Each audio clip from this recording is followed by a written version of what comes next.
The Reading of the Wonderful Wizard of Oz. Chapter 1. The Cyclone. Dorothy lived in the midst of the great Kansas prairies, with Uncle Henry, who was a farmer, and Aunt Em, who was the farmer's wife. Their house was small, for the lumber to build it had to be carried by wagon many miles. There were 4 walls, a floor, and a roof, which made one room. And this room contained a rusty-looking cook stove, a cupboard for the dishes, a table, 3 or 4 chairs, and the beds. Uncle Henry and Aunt Em had a big bed in one corner, and Dorothy a little bed in another corner. There was no garret at all, and no cellar, except a small hole dug in the ground, called a cyclone cellar, where the family could go in case one of those great whirlwinds arose, mighty enough to crush any building in its path. It was reached by a trap door in the middle of the floor, from which a ladder led down into the small, dark hole. When Dorothy stood in the doorway and looked around, she could see nothing but the great gray prairie on every side. Not a tree nor a house broke the broad sweep of flat country that reached to the edge of the sky in all directions. The sun had baked the plowed land into a gray mass with little cracks running through it. Even the grass was not green, for the sun had burned the tops of the long blades until they were the same gray color to be seen everywhere. Once the house had been painted, but the sun blistered the paint and the rains washed it away, and now the house was as dull and gray as everything else. When Aunt Em came there to live, she was a young, pretty wife. The sun and wind had changed her too. They had taken the sparkle from her eyes and left them a sober gray. They had taken the red from her cheeks and lips, and they were gray also. She was thin and gaunt, and never smiled now. When Dorothy, who was an orphan, first came to her, Aunt Em had been so startled by the child's laughter that she would scream and press her hand upon her heart whenever Dorothy's merry voice reached her ears. And she still looked at the little girl with wonder that she could find anything to laugh at. Uncle Henry never laughed. He worked hard from morning till night and did not know what joy was. He was gray also, from his long beard to his rough boots, and he looked stern and solemn and rarely spoke. It was Toto that made Dorothy laugh and saved her from growing as gray as her other surroundings. Toto was not gray. He was a little black dog with long, silky hair and small black eyes that twinkled merrily on either side of his funny, wee nose. Toto played all day long, and Dorothy played with him and loved him dearly.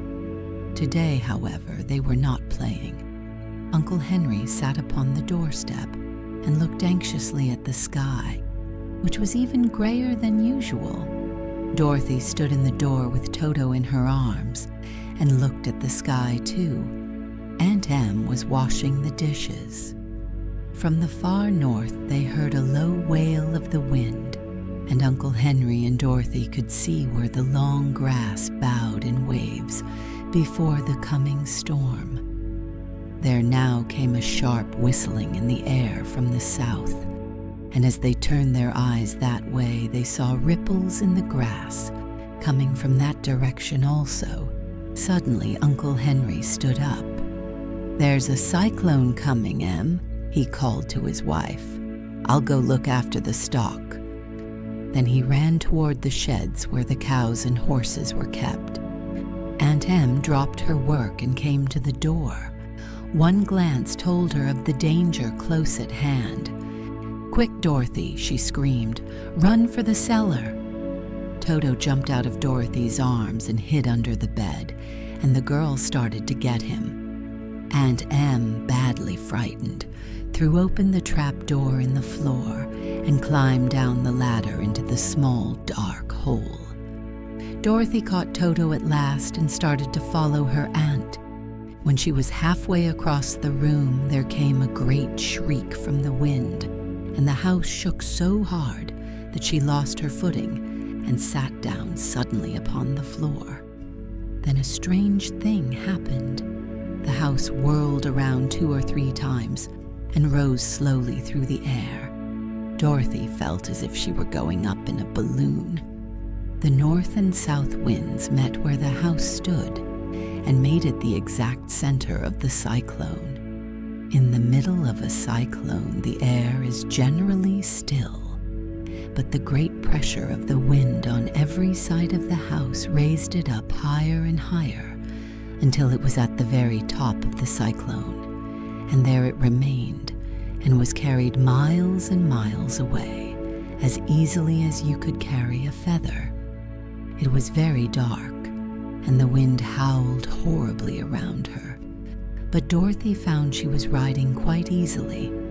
After the first few whirls around, and one other time when the house tipped badly, she felt as if she were being rocked gently, like a baby in a cradle. In spite of the swaying of the house and the wailing of the wind, Dorothy soon closed her eyes and fell fast asleep. Chapter 2. The Council with the Munchkins. She was awakened by a shock, so sudden and severe that if Dorothy had not been lying on the soft bed, she might have been hurt. As it was, the jar made her catch her breath and wonder what had happened, and Toto put his cold little nose into her face and whined dismally. Dorothy sat up and noticed that the house was not moving, nor was it dark, for the bright sunshine came in at the window, flooding the little room. She sprang from her bed, and with Toto at her heels, ran and opened the door. The little girl gave a cry of amazement and looked about her, her eyes growing bigger and bigger at the wonderful sight she saw. The cyclone had set the house down very gently, for a cyclone, in the midst of a country of marvelous beauty. There were lovely patches of greensward all about, with stately trees bearing rich and luscious fruits. Banks of gorgeous flowers were on every hand, and birds with rare and brilliant plumage sang and fluttered in the trees and bushes. A little way off was a small brook, rushing and sparkling along between green banks, and murmuring in a voice very grateful to a little girl who had lived so long on the dry, gray prairies. While she stood looking eagerly at the strange and beautiful sights, she noticed coming toward her a group of the queerest people she had ever seen. They were not as big as the grown folk she had always been used to, but neither were they very small. In fact, they seemed about as tall as Dorothy, who was a well-grown child for her age, although they were, so far as looks go, many years older. 3 were men, and 1 a woman, and all were oddly dressed. They wore round hats that rose to a small point a foot above their heads, with little bells around the brims that tinkled sweetly as they moved. The hats of the men were blue, the little woman's hat was white, and she wore a white gown that hung in pleats from her shoulders. Over it were sprinkled little stars that glistened in the sun like diamonds. The men were dressed in blue, of the same shade as their hats, and wore well-polished boots with a deep roll of blue at the tops. The men, Dorothy thought, were about as old as Uncle Henry, for 2 of them had beards, but the little woman was doubtless much older. Her face was covered with wrinkles. Her hair was nearly white, and she walked rather stiffly. When these people drew near the house where Dorothy was standing in the doorway, they paused and whispered among themselves, as if afraid to come farther. But the little old woman walked up to Dorothy, made a low bow, and said in a sweet voice, "You are welcome, most noble sorceress, to the land of the Munchkins. We are so grateful to you for having killed the wicked witch of the East and for setting our people free from bondage." Dorothy listened to this speech with wonder. What could the little woman possibly mean by calling her a sorceress and saying she had killed the wicked witch of the East?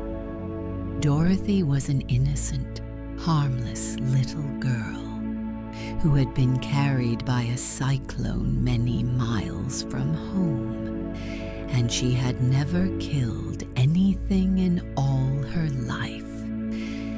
But the little woman evidently expected her to answer, so Dorothy said with hesitation, "You are very kind, but there must be some mistake. I have not killed anything." "Your house did anyway," replied the little old woman with a laugh, "and that is the same thing. See," she continued, pointing to the corner of the house. "There are her 2 feet, still sticking out from under a block of wood." Dorothy looked and gave a little cry of fright. There indeed, just under the corner of the great beam the house rested on, 2 feet were sticking out, shod in silver shoes with pointed toes. "Oh dear, oh dear," cried Dorothy, clasping her hands together in dismay. "The house must have fallen on her. Whatever shall we do?" "There is nothing to be done," said the little woman calmly. "But who was she?" asked Dorothy. "She was the wicked witch of the East, as I said," answered the little woman. "She has held all the Munchkins in bondage for many years, making them slave for her night and day. Now they are all set free and are grateful to you for the favor." "Who are the Munchkins?" inquired Dorothy. "They are the people who live in this land of the East, where the wicked witch ruled." "Are you a Munchkin?" asked Dorothy.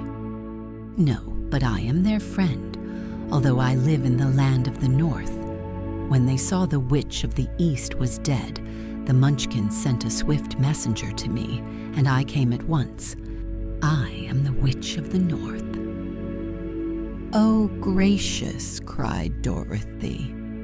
"Are you a real witch?" "Yes, indeed," answered the little woman. "But I am a good witch, and the people love me. I am not as powerful as the wicked witch was who ruled here, or I should have set the people free myself." "But I thought all witches were wicked," said the girl, who was half frightened at facing a real witch. "Oh no, that is a great mistake. There were only 4 witches in all the land of Oz, and 2 of them, those who live in the North and the South, are good witches. I know this is true, for I am one of them myself, and cannot be mistaken. Those who dwelt in the East and the West were indeed wicked witches, but now that you have killed one of them, there is but one wicked witch in all the land of Oz, the one who lives in the West." "But," said Dorothy, after a moment's thought, "Aunt Em has told me that the witches were all dead, years and years ago." "Who is Aunt Em?" inquired the little old woman. "She is my aunt who lives in Kansas, where I came from."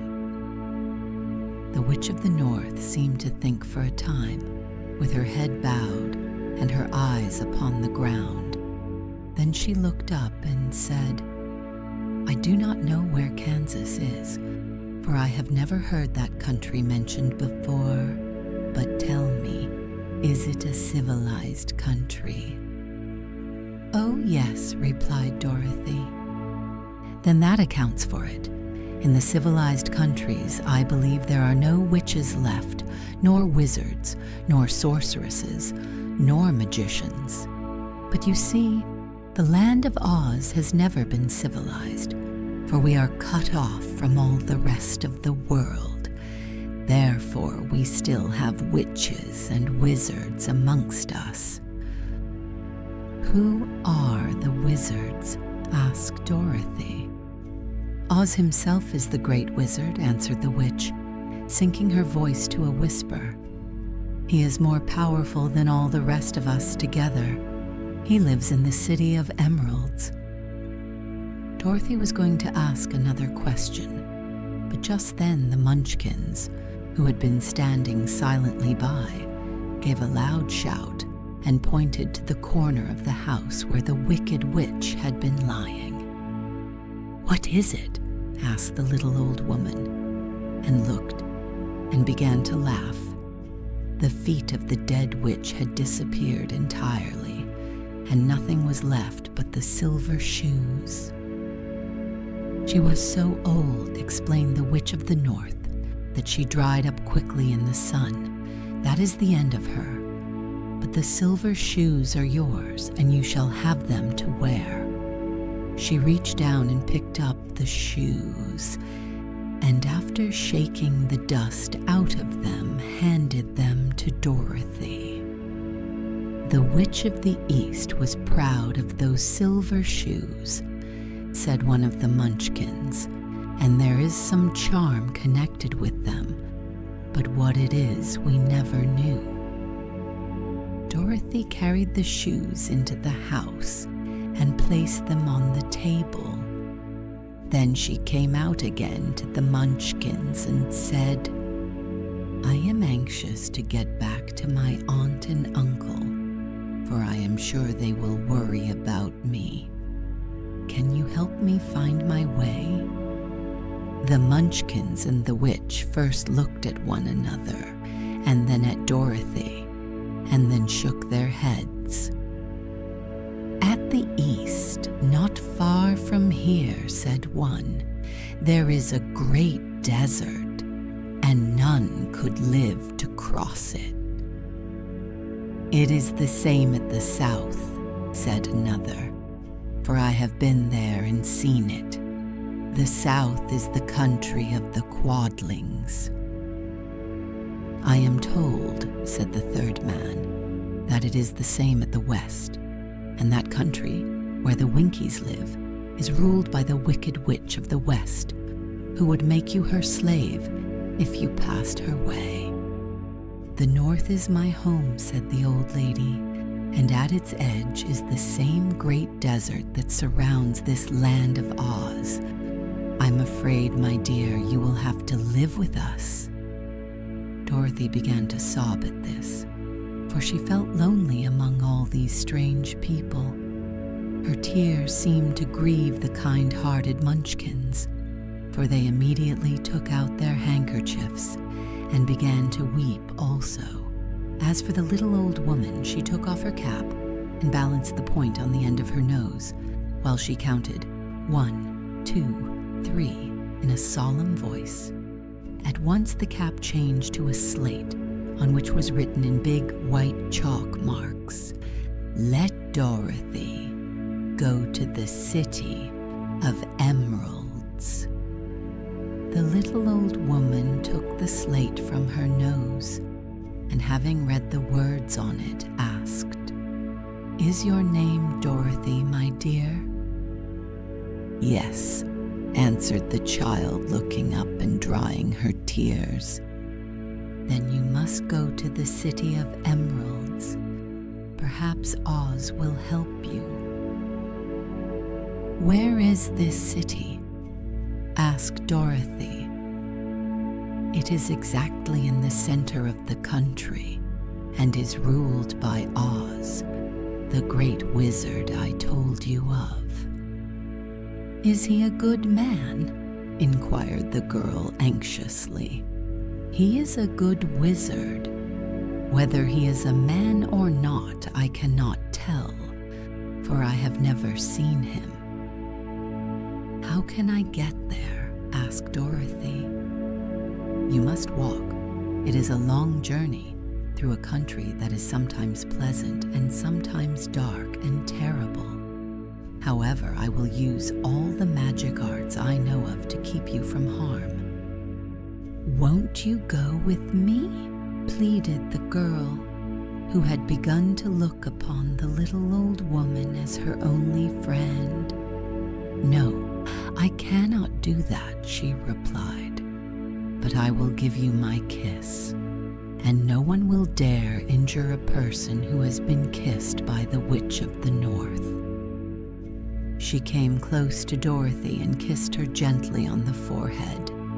Where her lips touched the girl, they left a round, shining mark, as Dorothy found out soon after.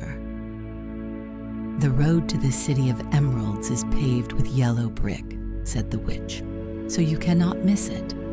When you get to Oz, do not be afraid of him, but tell your story and ask him to help you. Goodbye, my dear."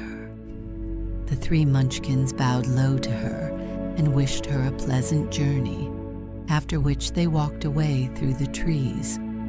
The witch gave Dorothy a friendly little nod, whirled around on her left heel 3 times, and straightway disappeared, much to the surprise of little Toto, who barked after her loudly enough when she had gone, because he had been afraid even to growl while she stood by.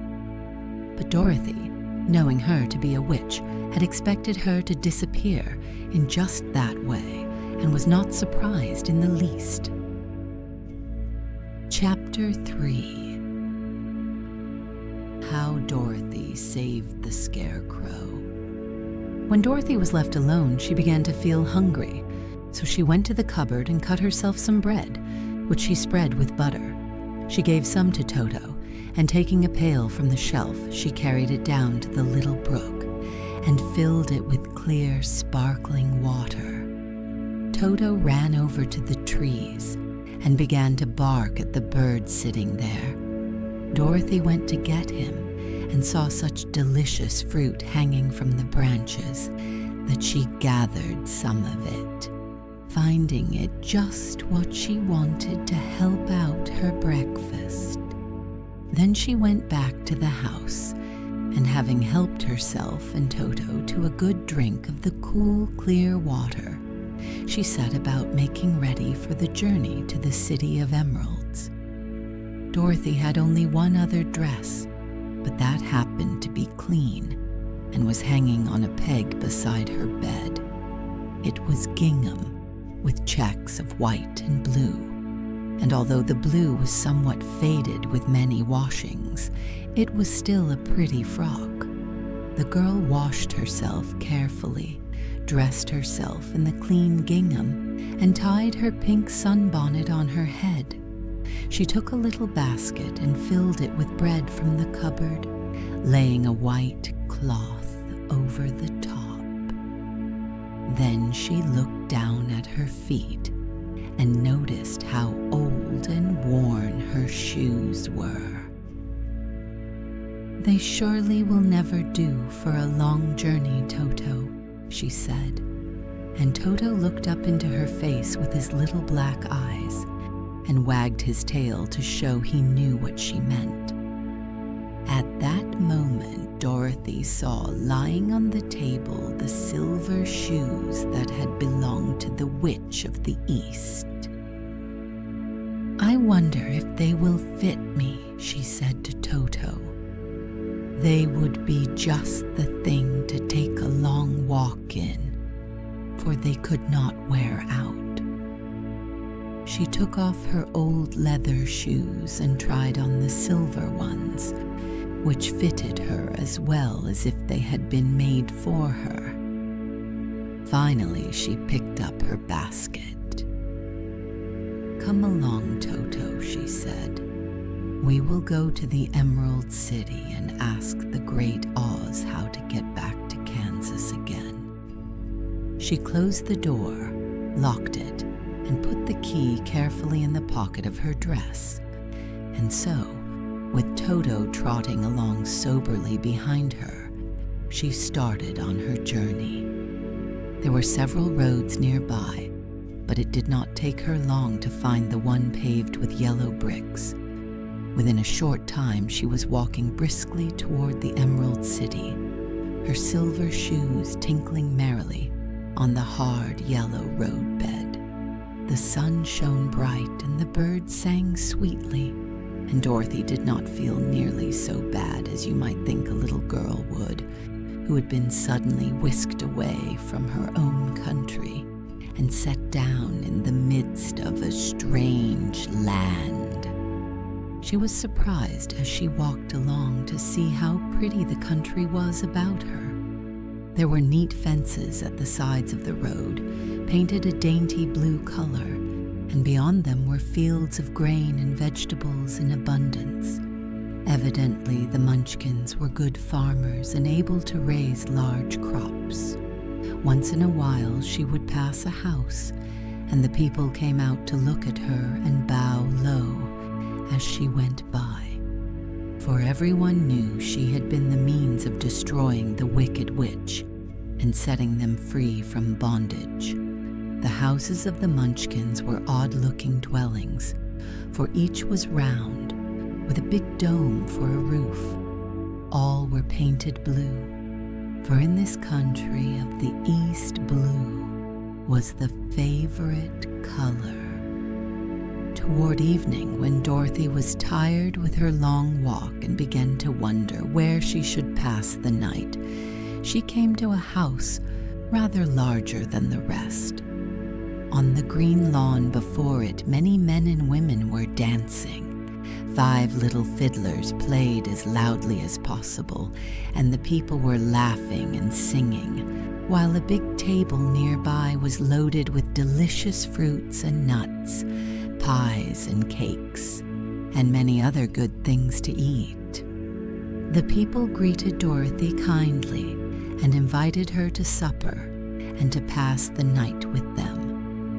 For this was the home of one of the richest Munchkins in the land, and his friends were gathered with him to celebrate their freedom from the bondage of the wicked witch. Dorothy ate a hearty supper and was waited upon by the rich Munchkin himself, whose name was Bok. Then she sat upon a settee and watched the people dance. When Bok saw her silver shoes, he said, "You must be a great sorceress." "Why?" asked the girl. "Because you wear silver shoes and have killed the wicked witch. Besides, you have white in your frock, and only witches and sorceresses wear white." "My dress is blue and white checked," said Dorothy, smoothing out the wrinkles in it. "It is kind of you to wear that," said Bok. "Blue is the color of the Munchkins, and white is the witch color. So we know you are a friendly witch." Dorothy did not know what to say to this, for all the people seemed to think her a witch, and she knew very well she was only an ordinary little girl who had come by the chance of a cyclone into a strange land. When she had tired watching the dancing, Bok led her into the house, where he gave her a room with a pretty bed in it. The sheets were made of blue cloth, and Dorothy slept soundly in them till morning, with Toto curled up on the blue rug beside her. She ate a hearty breakfast and watched a wee Munchkin baby who played with Toto and pulled his tail and crowed and laughed in a way that greatly amused Dorothy. Toto was a fine curiosity to all the people, for they had never seen a dog before.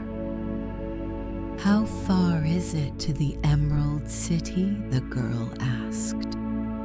"I do not know," answered Bok gravely, "for I have never been there.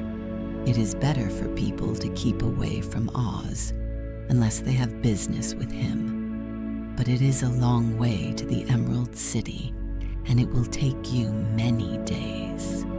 The country here is rich and pleasant, but you must pass through rough and dangerous places before you reach the end of your journey. This worried Dorothy a little, but she knew that only the Great Oz could help her get to Kansas again. So she bravely resolved not to turn back. She bade her friends goodbye and again started along the road of yellow brick. When she had gone several miles, she thought she would stop to rest, and so climbed to the top of the fence beside the road and sat down. There was a great cornfield beyond the fence, and not far away she saw a scarecrow, placed high on a pole to keep the birds from the ripe corn. Dorothy leaned her chin upon her hand and gazed thoughtfully at the scarecrow. Its head was a small sack stuffed with straw, with eyes, nose, and mouth painted on it to represent a face. An old, pointed blue hat that had belonged to some munchkin was perched on his head, and the rest of the figure was a blue suit of clothes, worn and faded, which had also been stuffed with straw. On the feet were some old boots with blue tops, such as every man wore in this country, and the figure was raised above the stalks of corn by means of the pole stuck up its back. While Dorothy was looking earnestly into the queer painted face of the scarecrow, she was surprised to see one of the eyes slowly wink at her. She thought she must have been mistaken at first, for none of the scarecrows in Kansas ever wink. But presently, the figure nodded its head to her in a friendly way. Then she climbed down from the fence and walked up to it, while Toto ran around the pole and barked. "Good day," said the scarecrow in a rather husky voice. "Did you speak?" asked the girl in wonder. "Certainly," answered the scarecrow. "How do you do?" "I'm pretty well, thank you," replied Dorothy politely. "How do you do?" "I'm not feeling well," said the scarecrow with a smile, "for it is very tedious being perched up here night and day to scare away crows." "Can't you get down?" asked Dorothy. "No, for this pole is stuck up my back. If you will please take away the pole, I shall be greatly obliged to you." Dorothy reached up both arms and lifted the figure off the pole. For being stuffed with straw, it was quite light. "Thank you very much," said the scarecrow, when he had been set down on the ground. "I feel like a new man." Dorothy was puzzled at this, for it sounded queer to hear a stuffed man speak, and to see him bow and walk along beside her. "Who are you?" asked the scarecrow, when he had stretched himself and yawned. "And where are you going?" "My name is Dorothy," said the girl, "and I am going to the Emerald City to ask the Great Oz to send me back to Kansas." "Where is the Emerald City?" he inquired. "And who is Oz?" "Why, don't you know?" she returned in surprise. "No, indeed. I don't know anything. You see, I am stuffed, so I have no brains at all," he answered sadly. "Oh," said Dorothy, "I'm awfully sorry for you."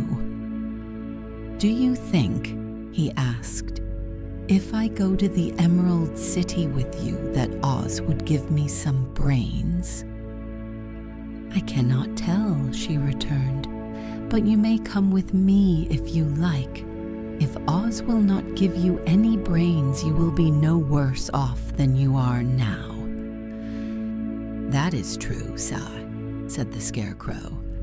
"You see," he continued confidentially, "I don't mind my legs and arms and body being stuffed because I cannot get hurt. If anyone treads on my toes or sticks a pin into me, it doesn't matter, for I can't feel it.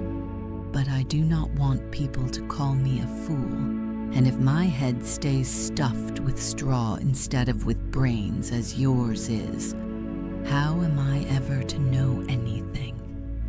"I understand how you feel," said the little girl, who was truly sorry for him. "If you will come with me, I'll ask Oz to do all he can for you." "Thank you," he answered gratefully. They walked back to the road. Dorothy helped him over the fence, and they started along the path of yellow brick for the Emerald City. Toto did not like this addition to the party at first. He smelled around the stuffed man as if he suspected there might be a nest of rats in the straw, and he often growled in an unfriendly way at the Scarecrow. "Don't mind Toto," said Dorothy to her new friend. "He never bites." "Oh, I'm not afraid," replied the Scarecrow. "He can't hurt the straw. Do let me carry that basket for you. I shall not mind it, for I can't get tired. I'll tell you a secret," he continued as he walked along. "There is only one thing in the world I am afraid of." "What is that?" asked Dorothy. "The Munchkin farmer who made you." "No," answered the Scarecrow. "It's a lighted match."